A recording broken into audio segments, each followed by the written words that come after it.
Welcome back. We are diving deep today.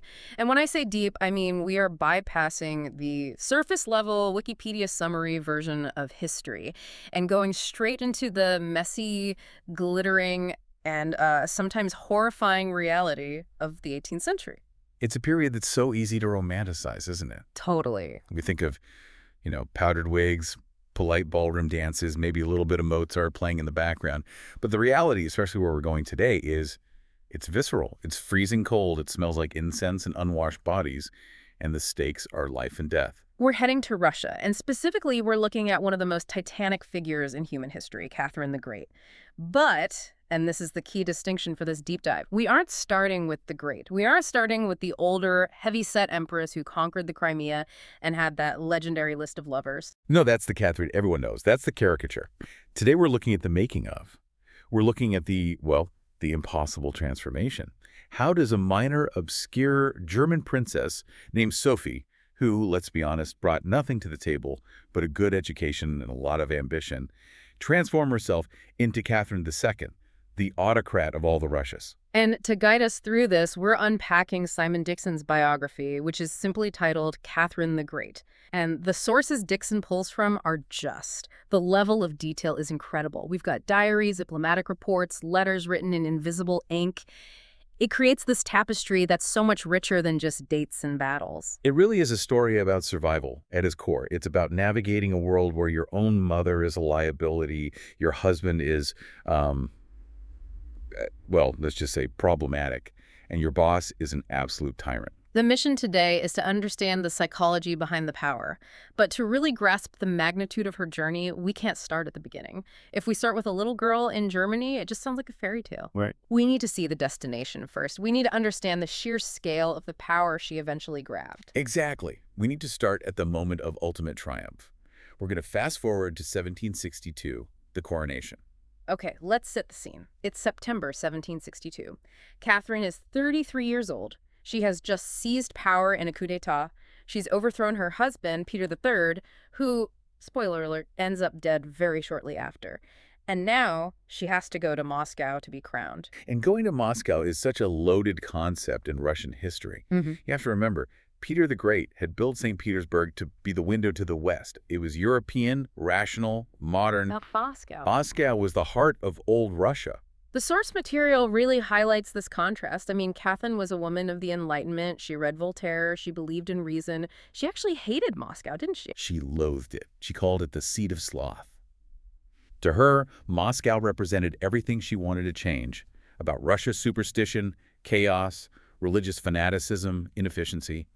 But, and this is key, she was a political genius.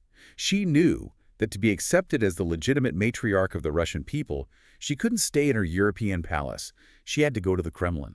She had to immerse herself in that old world. She had to. It was non-negotiable. And what an immersion it was. The descriptions of Moscow during the coronation are just overwhelming.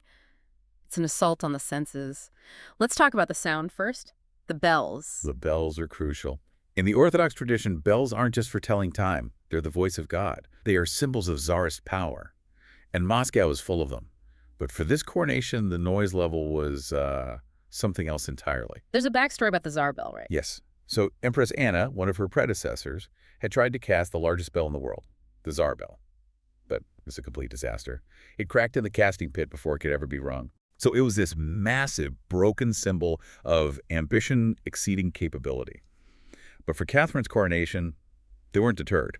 Empress Elizabeth, who ruled right before Catherine, had commissioned a new massive bell. And when they rang it, travelers described it as a deep, hollow murmur. Deep, hollow murmur. That sounds almost ominous. Vibrated through the entire city. It was less a sound and more of a physical sensation, like a distant thunder that just never stopped. I found a detail in the notes that actually made me cringe. There was a Swedish prisoner of war being held in Moscow at the time. Oh, yeah? And he said the perpetual dinging of the bells near his cell was actually driving him insane. I believe it. Imagine that. You're trying to stage this delicate political takeover. You're trying to project calm and stability. And the soundtrack to your ascension is a noise so loud it literally drives men to madness.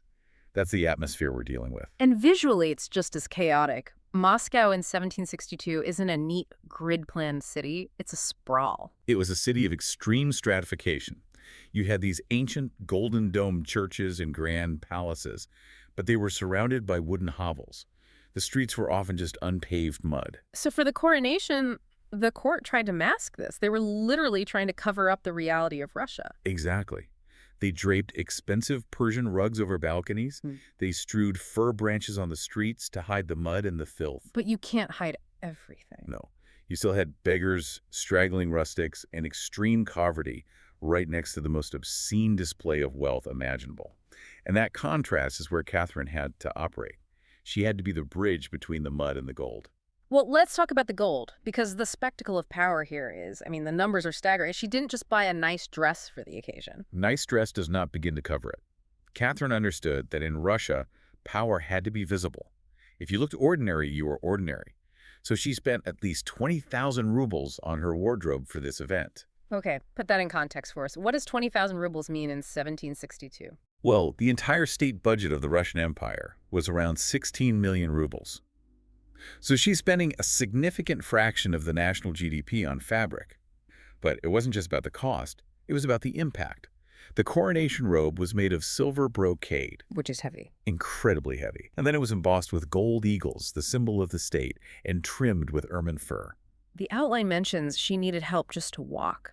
She needed 7 gentlemen in waiting just to carry the train of the dress. 7? 7 grown men. Think about the physics of that. Yeah. She's walking into the Cathedral of the Dormition, and she is physically tethered to 7 men. If she trips, if she falters, it's a disaster. She has to look graceful and effortless while dragging hundreds of pounds of fabric and metal. And then the crown. The great imperial crown. This is one of the most famous pieces of jewelry in history. It was designed by the court jeweler, Jeremy Pauzier, and he did not hold back. We have the specs here. It weighed 2 kilograms. That's nearly 4.5 pounds sitting on your head. Right. Try balancing a bag of sugar on your head for 4 hours while praying and navigating a political minefield. And it wasn't just dead weight. It was covered in almost 5,000 diamonds. 5,000. 4,936 to be exact. Yeah. It had 75 massive pearls. And on top, a 398-carat ruby, technically a spinel, but a huge red gemstone. It was valued at 2 million rubles. 2 million. It was a statement. It said, I am the wealthiest monarch on earth. I am the center of the universe. But the most important thing about the crown wasn't the diamonds. It was who put it on her head. This is a key political point, right? Yeah. Usually the archbishop or the religious leader crowns the monarch. Correct. In the traditional European model, the church bestows power upon the sovereign. God gives the crown to the bishop gives it to the king. But Catherine, she changed the choreography. She did it herself. She did. The archbishop handed her the crown, and she took it and lowered it onto her own brow. Now, Empress Elizabeth had done this before her, so there was a slight precedent. But for Catherine, the message was specific. She was a usurper. She had no blood claim to the throne. She was saying, I am not here because of God's will, and I am not here because of lineage. I am here because I took it. I hold this power by my own hand. That takes some serious nerve. It's absolute steel. But despite the diamonds and the bravado, the reality was incredibly shaky, wasn't it? The source mentions that this wasn't a celebratory, everyone loves Catherine moment. It was tense. It was a powder keg. Remember, her husband, Peter III, had been overthrown just months earlier. He was the legitimate grandson of Peter the Great. Catherine was. Yeah. Nobody, genealogically speaking. A German import. And Peter had been assassinated while in the custody of Catherine's lovers, the Orloff brothers. Assassinated. The official line was hemorrhoidal colic, right? Chuckles. Yes, the infamous hemorrhoidal colic that somehow causes bruising around the neck. No one believed it. Everyone knew she had, at best, benefited from his murder, and at worst ordered it. So she's walking into this cathedral surrounded by people who know what she did. And her protection, the guards' regiments weren't exactly reliable either. They were mercenaries, essentially. They had helped her coup because they hated Peter, but that didn't mean they loved Catherine. There's a terrifying moment during the coronation procession. The source describes a section of the soldiers suddenly shouting out. What did they shout? They shouted, "Long live our emperor, Paul Petrovich." Paul was Catherine's son. He was a child. But by shouting for him, they were saying, we want the Romanov blood, not the German mother. They were calling for her to step aside and be a regent, not an empress. That must have been a heart-stopping moment. It was a direct challenge. They had to be silenced immediately. So while bells are ringing and incense is burning and she's wearing this 2-kilogram crown, She is acutely aware that the men holding the muskets might turn on her at any second. It just emphasizes that her power was a performance.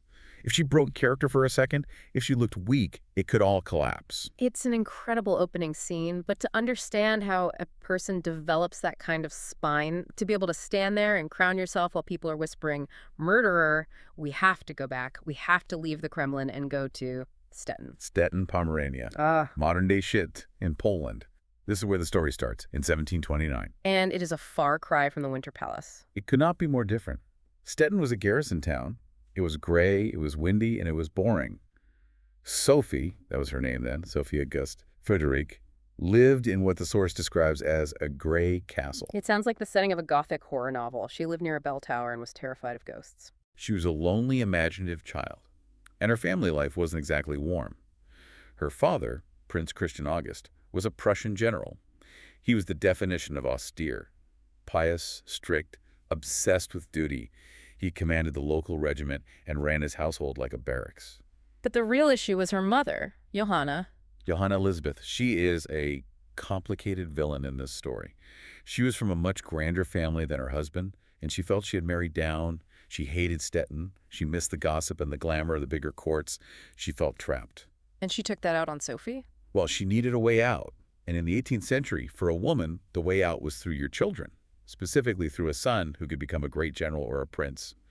So when Sophie was born, Johanna was disappointed. The source says she was profoundly disappointed. She barely paid attention to Sophie. And then when her son Wilhelm was born, the favoritism was just blatant. She doted on Wilhelm. She ignored Sophie. Sophie was the failed investor. And it wasn't just emotional neglect. We have to talk about the physical side of her childhood because there are some medical details here that are truly horrifying. This is where we see the grit being formed. Yeah. Sophie was diagnosed with a curved spine scoliosis, essentially. Now, today we have physical therapy, maybe a brace. In 1730s Pomerania, they had other methods. They called in the local hangman. Yes, the public executioner. Wait, why a hangman? Was that a normal thing? It sounds bizarre to us, but you have to understand the context. In that society, doctors were rare and often just theorists. The person who knew the most about human anatomy, about bones, necks, and spines, was often the guy whose job it was to break them. There was this sort of folk belief that executioners had special medical knowledge. That is grim. So the hangman comes to the castle and does what? He prescribes a treatment. He says a girl should come every morning to rub Sophie's back with saliva. With saliva. With spit, probably fasting saliva spit from before you've eaten, which was thought to have, healing properties. Okay, that's just gross. But the other part of the treatment sounds painful. The corset. He ordered that she had to wear a stiff, rigid corset, day and night, for years. She slept in it. She slept in it. Imagine being 7, 8 years old and being locked into a rigid cage of whalebone and canvas 24 hours a day and having to act like everything is normal. It really establishes her resilience. She learned to endure pain without complaining. Exactly. Il faut souffrir pour être belle. You must suffer to be beautiful. Or in her case, you must suffer to be straight. But there was another conflict in her childhood that shaped her mind, not just her body. And that was her education. This is the pastor versus governess battle. Right. On one side, you have Pastor Wagner. He was her religious instructor. He was a pietist, which is a very strict, emotional, fire and brimstone form of Protestantism. He was obsessed with the devil, the Last Judgment, and hellfire.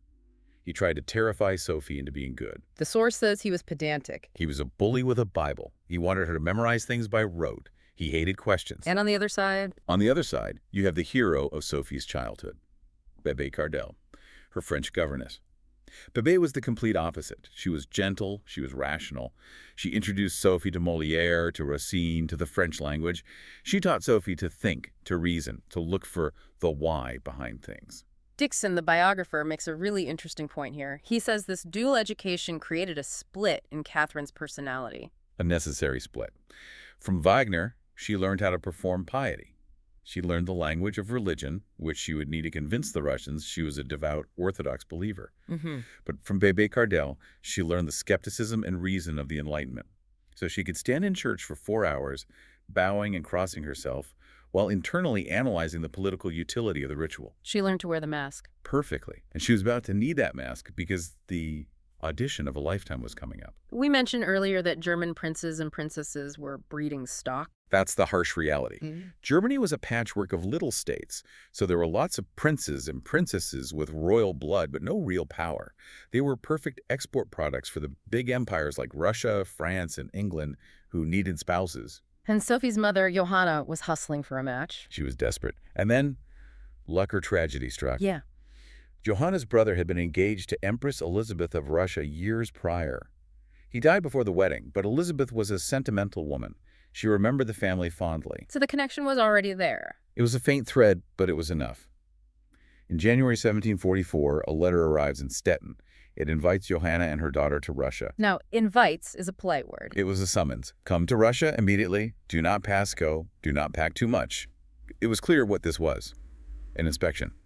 Sophie was being called up to the big leagues to see if she was fit to marry the Grand Duke Peter, the heir to the Russian throne. And this kicks off the journey. And again, I think we have this movie version in our heads of a royal carriage ride. But a winter trek across northern Europe in 1744 sounds like a nightmare. It was an endurance sport. They left in January. They had to cross the Oder marshes in East Prussia. It was freezing. And initially, there wasn't enough snow for sleighs, which slide smoothly. So they were in carriages, bouncing over frozen ruts in the mud. The details here are just visceral. The source mentions they had to wear woolly hats pulled down over their faces. They had eye slits cut into the hats. That's how cold it was. You expose your skin, you got frostbite. They were huddled inside these rattling carriages wrapped in furs, unable to see anything but gray sky and snow. And Sophie's feet. This detail always gets me. Her feet were so swollen from the cold and the lack of circulation that when they stopped for the night, she couldn't walk. They had to physically lift her out of the carriage and carry her into the inn. It's not glamorous. Not at all. And then they stop in Berlin. And this is where the politics gets dirty. They meet Frederick the Great, the King of Prussia. A legend in his own right. A genius and a shark. Frederick didn't care about Sophie's happiness. He saw her as a pawn. He wanted influence in Russia to counter his enemy, Austria. So he sicks Johanna down, Sophie's ambitious, gossipy mother, and he recruits her. He recruits her as a spy. Effectively. He tells her, when you get to Russia, I want you to work against the Austrian faction. I want you to undermine the Russian vice-chancellor, Bestuchev. He's sending a teenage girl and her mother into the most dangerous court in the world, and he straps a political bomb to their backs. And Johanna, being arrogant, thought she could pull it off. Sophie, meanwhile, sat there and listened. She observed. She realized that everyone, her mother, the king, the Russians, saw her as a piece on a chessboard. They finally cross the border into Russia, and the atmosphere changes. Instantly. They are met by Simon Dixon, a Russian courtier, and suddenly the bouncy, freezing carriages are gone. They are transferred into imperial sleighs. These things are lined with velvet. They're pulled by 10 horses. They are huge. It's the first taste of that Russian scale. It's shock and awe. They glide across the snow towards St. Petersburg. But even then, the landscape tells a story. They're passing through areas that had been devastated by the Great Northern War with Sweden. Ruined fortifications, empty villages. It's a reminder that this luxury is built on violence. And then they arrive, St. Petersburg, February 1744, the New Jerusalem. Or the window to the west. But we have to clarify what St. Petersburg was in 1744. It wasn't the finished masterpiece we see today. It was a construction site. It was a construction site built on a swamp. It was only about 40 years old. You had these massive Baroque palaces, but next to them were wooden shacks, and the palaces themselves.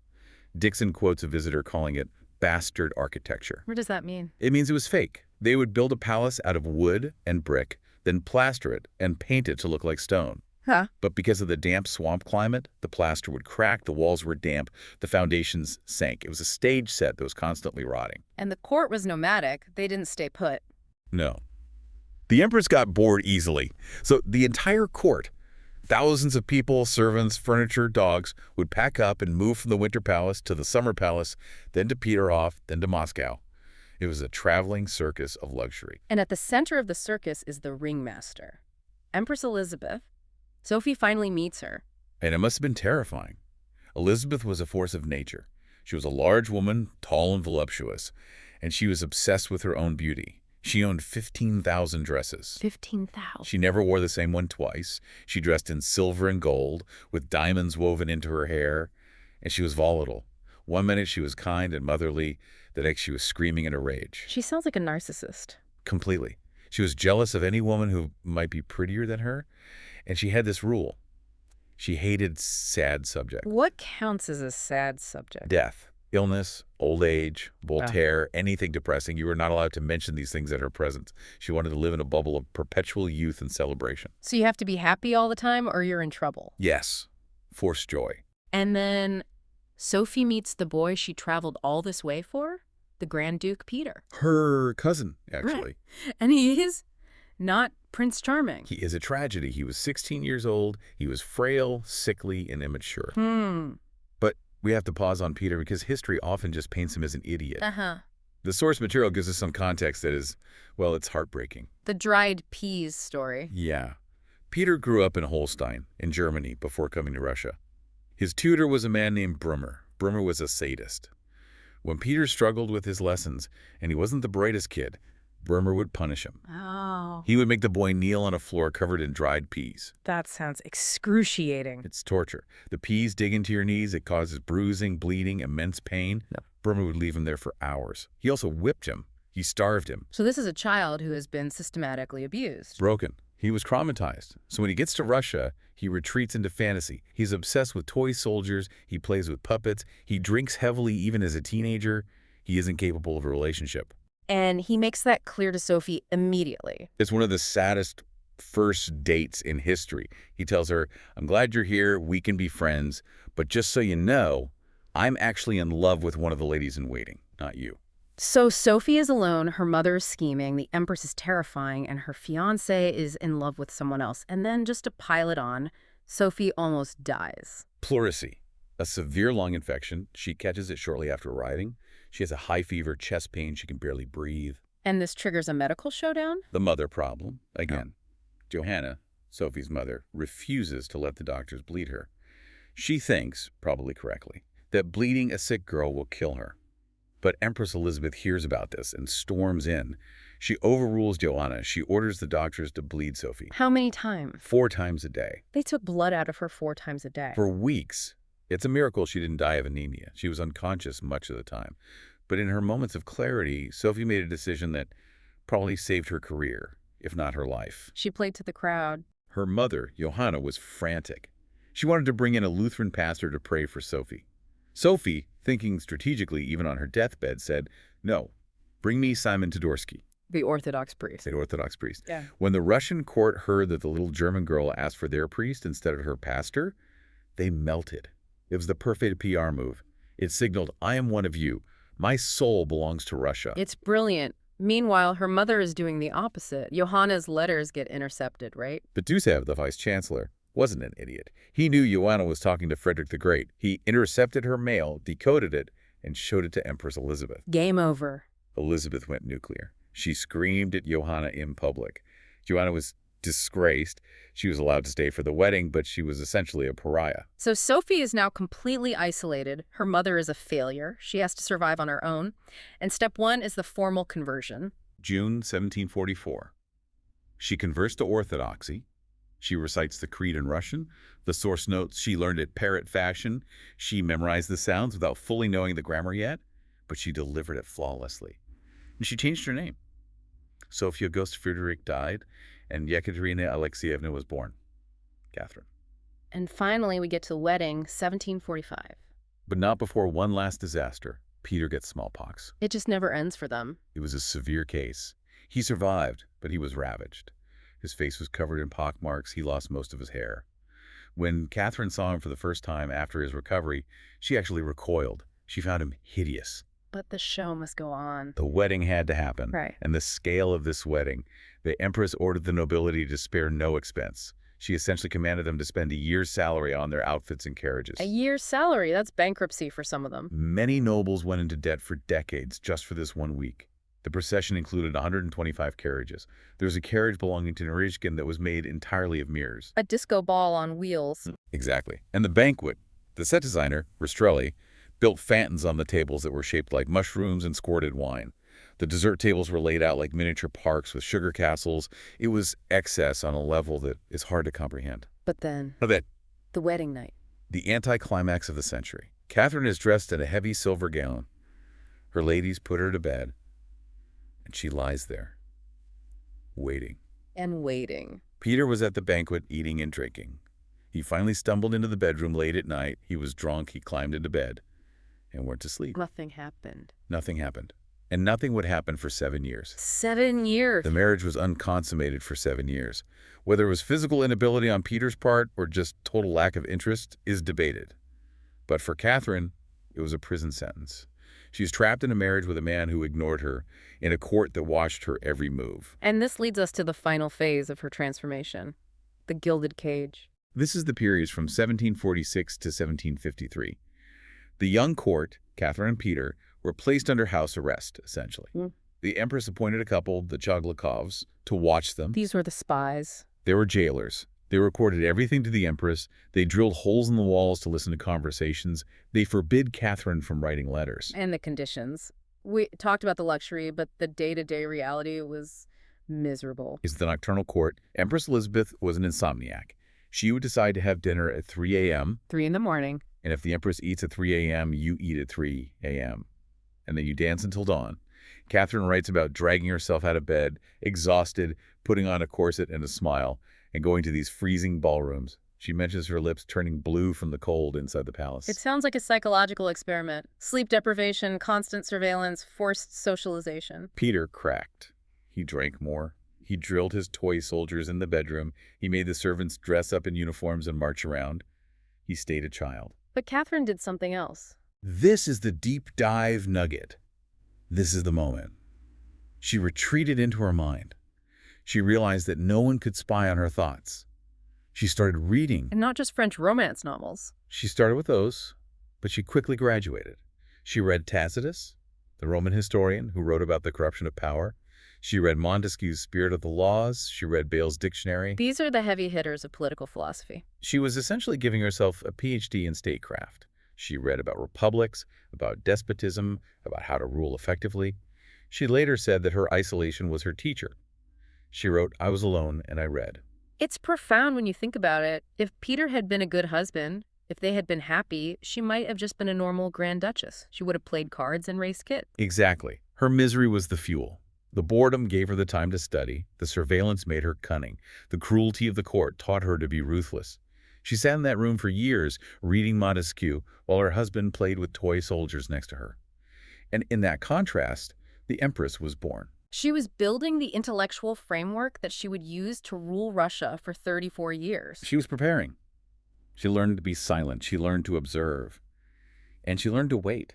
We have to leave Catherine there. In the early 1750s, she's still a Grand Duchess, she's still trapped, but she is no longer the innocent girl from Stettin. No. Sophie's dead. Catherine is fully formed. She has survived smallpox, the hangman, the mother, the husband, and the Empress. She has the mask and she has the mind. Now she just needs the opportunity. It really forces you to ask, was the misery necessary? That is the provocative thought I want to leave with you. We often look at trauma as something that damages people, and it does. But for Catherine, trauma was a forge. Without the dried peas equivalent of her marriage, without the fear of the Empress, she never would have developed the steel required to seize the crown. The greatness wasn't destiny, it was a survival mechanism. A fascinating look at the crucible that created an empress. Thank you for walking us through this journey. It's a story that never gets old. And to our listener, thanks for diving deep with us. Join us next time as we continue to explore the hidden mechanics of history. Until then, keep asking why.